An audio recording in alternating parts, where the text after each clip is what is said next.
Hello, എല്ലാ കൂട്ടുകാർക്കും daily current അഫയേഴ്സിൻ്റെ പുതിയൊരു വീഡിയോയിലേക്ക് സ്വാഗതം. നമ്മളിന്ന് നോക്കുന്നത് 2025 മാർച്ച് 13 കറണ്ട് അഫയേഴ്സ് ചോദ്യങ്ങളാണ്.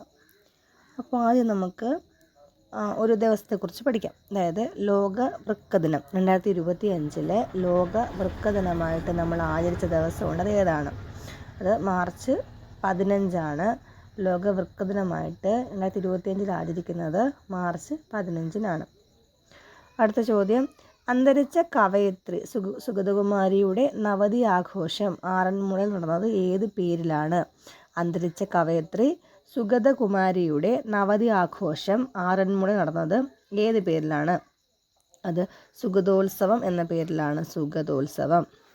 അടുത്ത ചോദ്യം, മൗറീഷ്യസിൻ്റെ പരമോന്നത ബഹുമതി ആർക്കാണ് ലഭിച്ചത്? മൗറീഷ്യസിൻ്റെ പരമോന്നത ബഹുമതി ലഭിച്ചത് നമ്മുടെ പ്രധാനമന്ത്രിയായിട്ടുള്ള നരേന്ദ്രമോദിക്കാണ്. മൗറീഷ്യസിൻ്റെ പരമോന്നത ബഹുമതി ലഭിച്ചത് നരേന്ദ്രമോദിക്ക്. അടുത്ത ചോദ്യം, 2025 കേരള സർക്കാർ ന്യൂനപക്ഷ വിദ്യാർത്ഥികൾക്കായി ആരംഭിച്ച പ്രീ മെട്രിക് സ്കോളർഷിപ്പ് പദ്ധതി.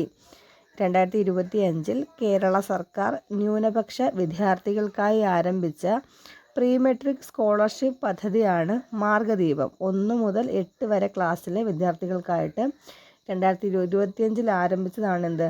മാർഗദീപം പദ്ധതി. അതായത് 2025 കേരള സർക്കാർ ന്യൂനപക്ഷ വിദ്യാർത്ഥികൾക്കായി ആരംഭിച്ച പ്രീ മെട്രിക് സ്കോളർഷിപ്പ് പദ്ധതിയാണെന്ത്? മാർഗദീപം. 2025 മാർച്ചിൽ നിയമകാര്യ വകുപ്പിൻ്റെ ആദ്യ വനിതാ സെക്രട്ടറിയായി നിയമിക്കപ്പെട്ടത് ആരാണ്? 2025 മാർച്ചിൽ നിയമകാര്യ വകുപ്പിൻ്റെ ആദ്യ വനിതാ സെക്രട്ടറിയായി നിയമിക്കപ്പെട്ടത് അഞ്ജു രതി റാണയാണ്. അഞ്ജു രതി റാണ. 2025 മാർച്ചിൽ നിയമകാര്യ വകുപ്പിൻ്റെ ആദ്യ വനിതാ സെക്രട്ടറിയായിട്ട് നിയമിക്കപ്പെട്ടത് ആരാണ്? അഞ്ജു രതി റാണയാണ്. അഞ്ജു രതി റാണ. അടുത്ത ചോദ്യം, 2025 ഏഷ്യൻ വനിതാ കബഡി ചാമ്പ്യൻഷിപ്പ് നേടിയ രാജ്യം.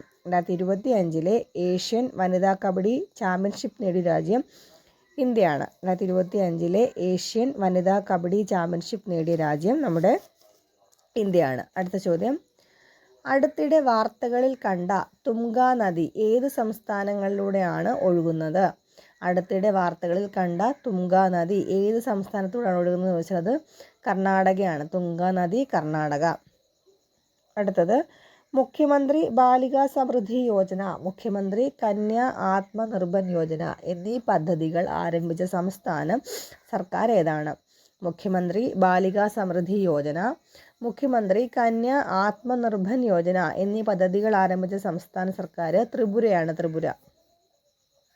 അടുത്ത ചോദ്യം, 2024 വേൾഡ് എയർ ക്വാളിറ്റി റിപ്പോർട്ട് അനുസരിച്ച് വായു മലിനീകരണത്തിൽ ഇന്ത്യയുടെ സ്ഥാനം 5-ാമതാണ്. 2024 വേൾഡ് എയർ ക്വാളിറ്റി റിപ്പോർട്ട് അനുസരിച്ച് വായു മലിനീകരണത്തിൽ ഇന്ത്യയുടെ സ്ഥാനം എത്രയാണ്? 5-ാമത് സ്ഥാനമാണ് ഉള്ളത്. Thank you.